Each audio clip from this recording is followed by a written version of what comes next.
اچھا کیا گندے ٹینک ہونا، گندا شاور ہونا، بالکل گندے پانی سے اپنے نچلے حصے کو دھونا، کیا یہ وجوہات ہیں؟ بالکل. جو یو ٹی آئی کا جو کامن آرگینزمز ہیں، مطلب اب ہم نے یہاں پہ آرگینزمز کے نام کیا لینے ہیں، وہ زیادہ تر گرو ہی گندے واٹر میں کر رہے ہوتے ہیں.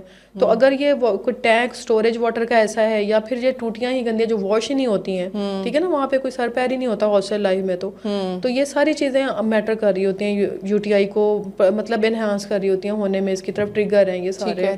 ٹھیک ہے. اور پھر اس کے پبلک واش روم استعمال کرنا، پبلک واش روم اس کے اوائڈ کوشش کریں کہ اوائڈ کریں. اب کیونکہ ہاسٹل لائف میں اوائڈ تو نہیں ہو سکتے، لیکن آپ اپنی طرف سے اپنا پارٹ یہ پلے کریں کہ آپ وہاں کے یوٹینسلز نہ یوز کریں. کوئی بھی ہے نا، آپ اپنے لوٹے یا کوئی بھی ڈبہ اپنے بوتل اپنی الگ رکھیں، سب چیزیں الگ رکھیں، اپنے روم میں رکھ لیں اور اس کو اپنے روم میں واپس لے آئیں. ٹھیک ہے نا، اپنی چیزوں کا خود صفائی کا خیال بوٹل، کوئی بوٹل اس طرح کی رکھ لیں، یا پھر مسلم شاور اگر لگوا سکتے ہیں تو وہ لگوا لیں.